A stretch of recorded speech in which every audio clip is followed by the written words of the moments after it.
Cholera ಇದಾಗಿದೆ ಅಂತ. ಯಾಕಂದರೆ ಒಂದು ಕಡೆ ಪ್ರೈವೇಟ್ ಲ್ಯಾಬಲ್ಲಿ ಅದು ಪ್ರೂವ್ ಆಗಿದೆ, ಅದು ಗೌರ್ಮೆಂಟ್ ಲ್ಯಾಬಲ್ಲಿ ಪ್ರೂವ್ ಆಗಿದೆ. ನೋಡಿ, ನನಗೆ ಪೂರ್ತಿ ಮಾಹಿತಿ ಇಲ್ಲ. ಯಾಕಂತ ಹೇಳಿದ್ರೆ ನೀರಿನ ಸ್ವಚ್ಛತೆ ಮತ್ತು ಇದೆಲ್ಲ ನೋಡ್ಕೊಳ್ಳುವಂಥದ್ದು ಅಲ್ಲಿ ಸ್ಥಳೀಯ ನಗರಾಡಳಿತ, ನಗರಾಭಿವೃದ್ಧಿ ಇಲಾಖೆ ಮತ್ತು ಮುನ್ಸಿಪಾಲಿಟಿಗಳು. ಅದರಿಂದ ಆ ಒಂದು ವಿಚಾರದಲ್ಲಿ ಏನಾಗಿದೆ ತಿಳ್ಕೊಳ್ತೀವಿ. ಮತ್ತು ಅವ್ರಿಗೆ ಏನೇನು ಟ್ರೀಟ್ಮೆಂಟಿನ ಅವಶ್ಯಕತೆ ಏನಿದ್ರು ಕೂಡ ಖಂಡಿತವಾಗಿಯೂ ನಾವು ಅದನ್ನೆಲ್ಲವನ್ನು ಕೂಡ ಮಾಡಿಸ್ಕೊಡೋದಕ್ಕೆ ನಮ್ಮ ಇಲಾಖೆ ಖಂಡಿತ ಮಾಡ್ತದೆ. ಅಲ್ಲಿ ದಾವಣಗೆರೆಯಲ್ಲಿ ಒಳ್ಳೆಯ ನಮ್ಮ ಆಸ್ಪತ್ರೆಗಳು ಕೂಡ ಇದೆ, ಒಳ್ಳೆಯ ಫೆಸಿಲಿಟಿ ಎಲ್ಲ ಇದೆ ಅಲ್ಲಿ. ಆದ್ದರಿಂದ ಅದ್ರ ಬಗ್ಗೆ ನಾನು ನೋಡ್ತೀನಿ. ಇನ್ನು ಉಳಿದಿರೋ ಬೇರೆ ಸ್ಪಷ್ಟ ಮಾಹಿತಿಗಳು ತೊಗೊಂಡ ನಂತರ ನಾನು ಬೇಕಾದ್ರೆ ಹೇಳ್ತೀನಿ.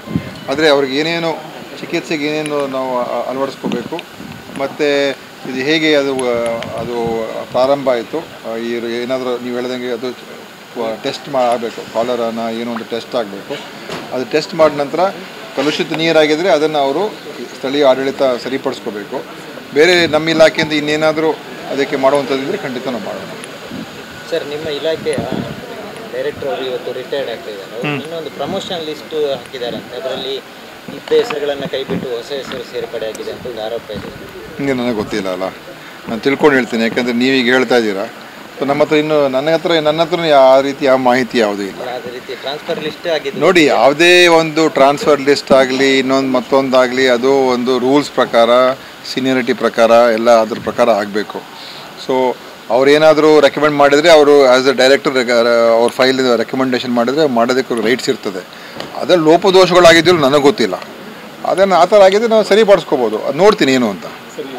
ರಿಟೈರ್ಡ್ ಆಗೋ ಟೈಮಲ್ಲಿ ಮಾಡಿದ್ದಾರೆ ಅಂತ ಆರೋಪ ಇರೋದು. ಆಯ್ತು, ನನಗೆ ಅದ್ರ ಬಗ್ಗೆ ತಿಳ್ಕೊಂಡು ಹೇಳ್ತೀನಿ. ಸುಮ್ಮನೆ ನಾನು ಅದ್ರ ಬಗ್ಗೆ ಗೊತ್ತಿದ್ದೇನೆ ಮಾತಾಡೋಕ್ಕಾಗಲ್ಲ.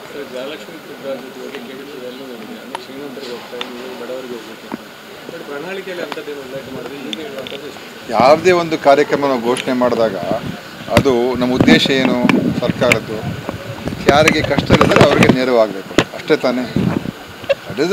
ಅದು ಅದರ ಅರ್ಥ ಅದೇನೆ. ಯಾಕಂದರೆ ನಾವೇನೋ ಒಂದು ಕಾರ್ಯಕ್ರಮ ಮಾಡ್ತೀವಿ, ಅದರ ಉದ್ದೇಶ ಏನಿರ್ತದೆ, ಯಾರಿಗೆ ಕಷ್ಟ ಇದೆ ಅವ್ರಿಗೆ ಸಹಾಯ ಆಗಬೇಕು.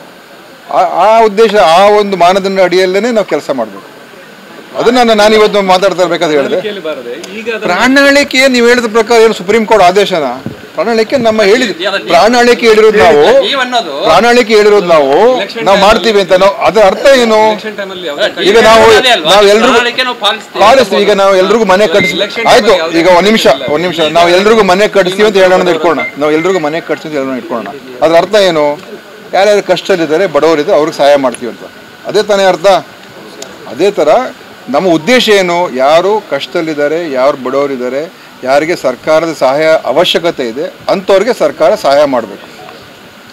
ಸೊ ಅಷ್ಟೇ ಇರುವಂಥದ್ದು. ಯಾವುದೇ ಸರ್ಕಾರದ ಯೋಜನೆ ಅದೇ ಉದ್ದೇಶ ಇರ್ತದೆ. ಯಾರಿಗೆ ಅಗತ್ಯ ಇಲ್ಲ ಅವ್ರಿಗೆ ಯಾರಿಗೆ ಅದರ ನೆಸೆಸಿಟಿ ಇಲ್ಲ ಅವ್ರಿಗೆ ಕೊಟ್ಟೇ ಪ್ರಯೋಜನ ಇಲ್ಲ. ಅಷ್ಟೇ. ಅದರ ಬಗ್ಗೆನೇ ಇವತ್ತು KDP ಮೀಟಿಂಗ್ ಆಗಿದೆ. ಈಗ ಸರ್, ಮತ್ತೆ ಐವನ್ ಡಿಸೋಜ ಅವರ ಮೇಲೆ ಇನ್ನೂವರೆಗೂ FIR ಮಾಡಿಲ್ಲ ಅಂತ BJP ಅವರು ಹೋರಾಟ ಮಾಡ್ತಾ ಇದ್ದಾರೆ.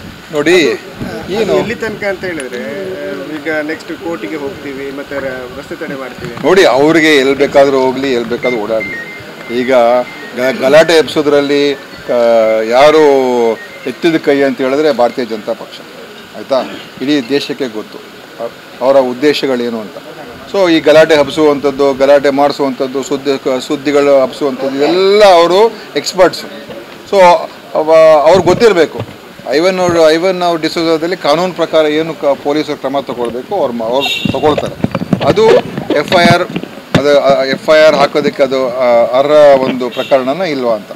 ಈಗ ಇವ್ರು ಯಾರು ನಿಮ್ಮ ಬೆಳ್ತಂಗಡಿ ಶಾಸಕರು, ಅವರು ಏನೋ ಹೇಳಿಕೆಗಳೆಲ್ಲ ಕೊಟ್ಟಿದ್ರು ಇಂಡಿಪೆಂಡೆನ್ಸ್ ಡೇ ದಿನಾಚರಣೆ, ಅದರ ಬಗ್ಗೆನೂ ಕಂಪ್ಲೇಂಟ್ ಹೋಗಿದೆ. ಅದೇನು FIR ಆಯಿತಾ?